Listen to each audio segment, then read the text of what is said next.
I was about 7 years old, and we had a family get-together at my grandparents' house.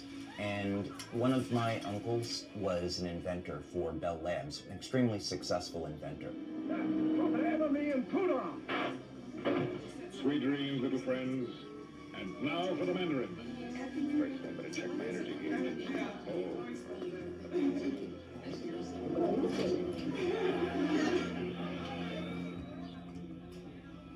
My cousins, they said, hey, let's break away from the adults and we want to go take a look at something.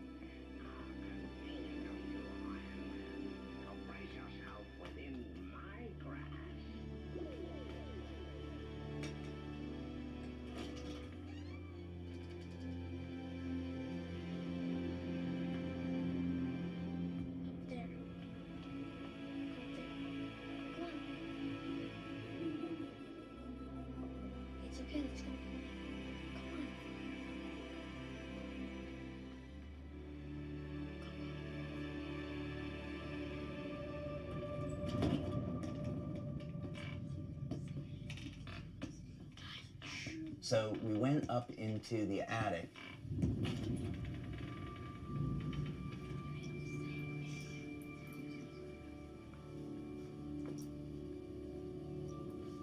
Being in that environment, something started to really resonate with me. I just thought this was the coolest thing.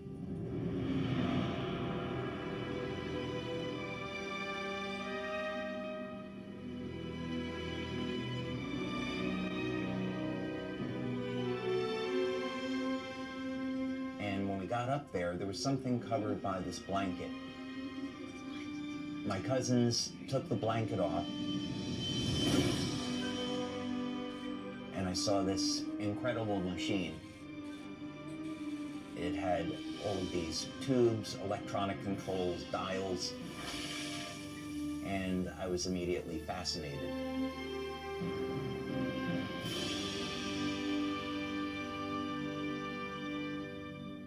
It was then that I knew that I want to be an inventor when I grow up.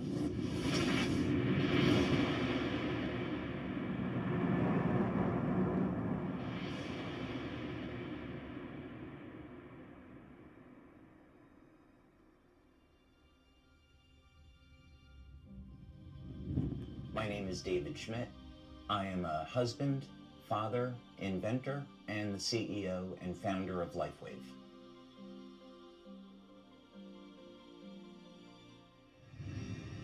From when I was young, I always had an interest in exploring the world and learning about how things work. We didn't have the distraction of cell phones and computers, so I spent a lot of time outside with my friends, exploring the natural world, looking at insects, going for walks in the woods, and trying to understand how all these things in nature function and enjoying the beauty of it.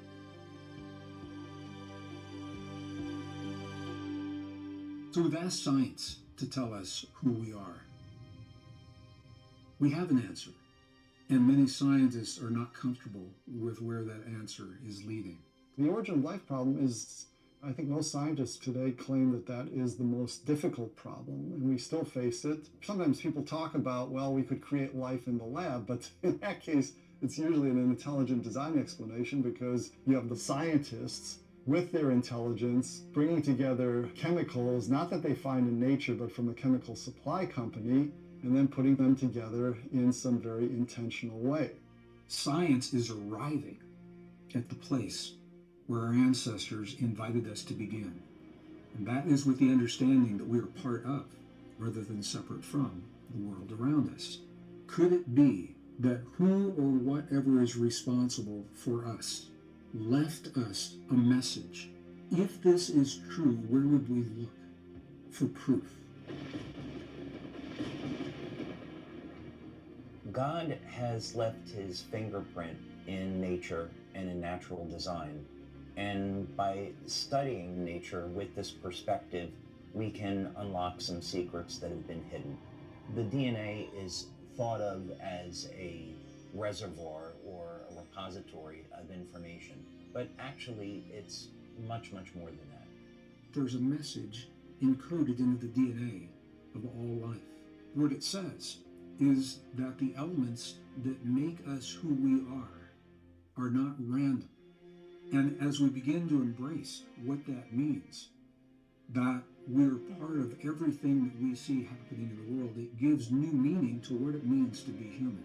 Not only are we more than the product of random processes, but we are designed to interact with the world around us as well as the world within us.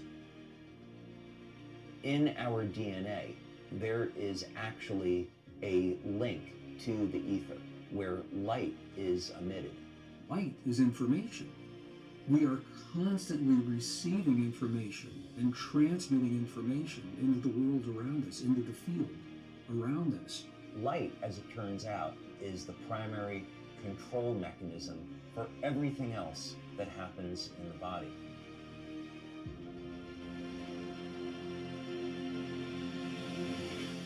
If we can understand the language of the DNA, the code by which this all works, that means we can use light in an entirely different way to improve our health, our quality of life, and even change the way we age.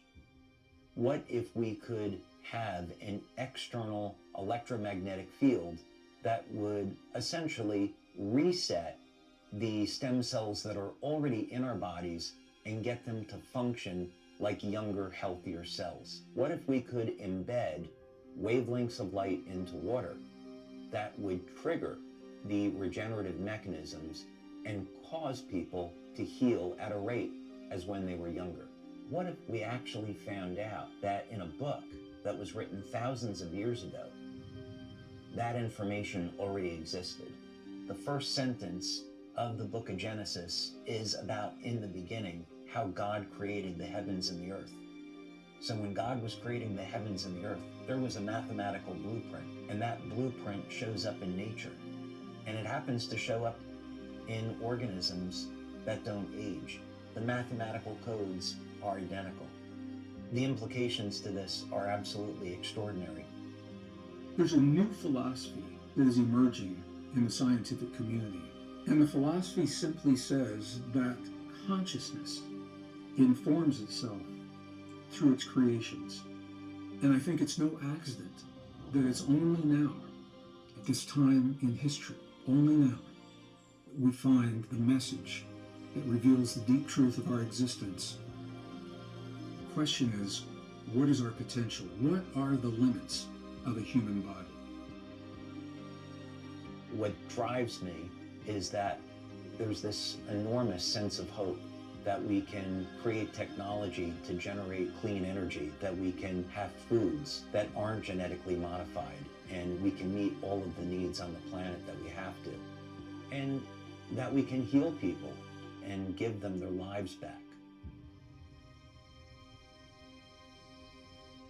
In the beginning, God created the heavens and the earth. There is more information there than most people would ever realize.